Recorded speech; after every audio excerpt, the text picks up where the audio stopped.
اسلام الشاطر هنا لما بيحاول يوضح لمهيب وللزملكاويه اللي معاه في الاستوديو ان الاهلي ملوش علاقه بالزمالك في الشكوى بتاعه الرخصه. احنا ما بنشتكيش الزمالك، احنا مالنا ومال الزمالك؟ الزمالك لا يعنينا في شيء.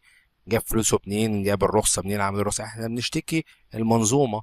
ازاي الفريق ده لحد دلوقتي هو عليه المديونات دي كلها؟ ازاي خد الرخصه؟ بس توضيح بسيط، تطلع تقول ان الفريق خد الرخصه لانه دفع اللي عليه وخلص كذا وكذا وكذا.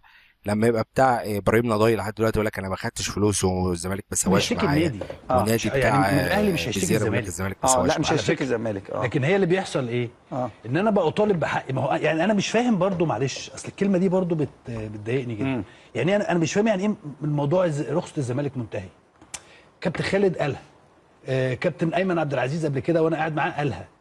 انا كذا حد بيتكلم ان الموضوع منتهي، او حتى من الاهلي. هم بيقصدوا ان المشكله هتتحل. لا، المشكله لو في مديونيات ولا فلوس هتسدد. الموضوع بسيط. وده حاجه ممكن تتحل، لكن هي مش منتهيه. يعني ايه؟ وانا خليني اتكلم على الاهلي عشان ما تاخدش الامور بحساسيه. يعني لو الاهلي عليه فلوس خلاص، هل الاهلي ينفع يضغط على اتحاد الكوره علشان يطلعوا له الرخصه المحليه؟ ما انا مش فاهم الحقيقه. يعني ايه الموضوع منتهي؟ الموضوع منتهي، انا عليا فلوس اروح ادفعها، اول لما اخلص الدفع اللي عليا من حقي ان انا اخد الرخصه. كابتن اسلام الشاطر هنا فاكر ان احنا في المدينه الفاضله او في دوله بتحترم القوانين، يعني الاتحاد بتاعها بيحترم القوانين وبيحترم اللوائح. احنا في اتحاد سمك لبن تمر هندي، فعادي هيتجدول له المديونيه ال 70 80 100 مليون اللي عليهم هيتجدولوا عادي زي كل سنه، والسنه الجايه حلها حلال. اهم حاجه يدوا الرخصه المصريه علشان يعرف ياخد الرخصه الافريقيه للاسف. كوسه ما خلصتش الفلوس اللي عليا. لكن الاهلي لما بيجي دلوقتي يتكلم بيطلع بيان بيقول لك ايه؟ ان هو بيطالب وزاره الشباب ان هي تشوف المديونيات اللي على كل الانديه. بالظبط كده يا اسلام، على ليه؟ كل الانديه. اكمل بس يا كابتن، معلش اكمل النقطه دي. لان مش الزمالك بس، خلي بالظبط بالك كده. ليه؟ لانه الاهلي دافع الفلوس اللي عليه في كل حاجه، فانا من حقي ان أنا طب خلاص اما انا كمان بما ان انا كمان نادي الدوله بقى زي ما يعني، او نادي من الانديه التابعه للدوله.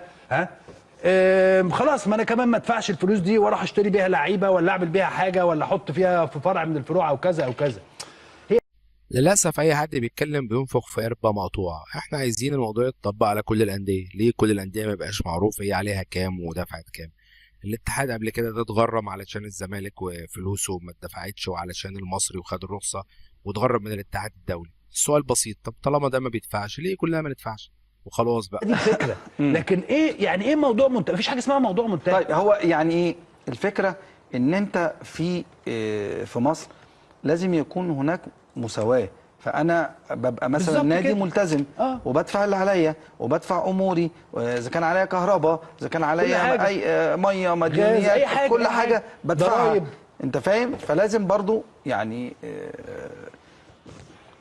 اتساوى ازاي بانديه ما بتدفعش؟ هو ده فاهمني؟ لكن هو الاهلي ما بيشتكيش. معلش انا اسف، معلش عشان دي برضو نقطه مهمه. لا الاهلي طبعا عمره ما هيشتكي الزمالك. لا ما يشتكي ولا الزمالك. عايزين نخرج بره. بالظبط كده، بره الفكره دي، حته الاهلي والزمالك. لكن انا هنا كنادي اهلي انا بدافع عن حقي. بالظبط. بدافع عن حقوقي. طب وهل في مصداقيه بالنسبه للانديه في حقوق الاتحاد ليها؟ يعني هل مثلا في كل الانديه بتودي عقود اللاعبين بالظبط بنفس المبلغ اللي هم بياخدوه؟ لا دي قصه ثانيه. لا، ما هو هي دي قصه برضه. يعني الاتحاد انا عارف ان الزمالك عليه مديونيه بالظبط. هل كل الانديه وهيدفعها خلي بالك بتودي للاتحاد العقود الفعليه دي مش اللي بياخدها اللاعب؟ بص ما دي برضه نقطه. لا دي مش بتاعتنا، دي بتاعت الاتحاد. يروح يعمل ايه؟ يروح يبعت ويقول لهم يا جماعه والله العقد بتاع صالح جمعه ده عقد، هو يقصد من الاخر، يقصد عقد زيزو ابو 5 مليون. صح ايوه طبعا حقه. وعقد لعيبه كتير. وخلي بالك ما هو نادي الزمالك ونادي بيراميدز ونادي الاتحاد ونادي بالظبط ده الانديه كلها بتعمل الكلام ده. تمام. لكن ده مش دوري، ولا احنا دورنا ان يعني مهيب مثلا دوره هنا ايه؟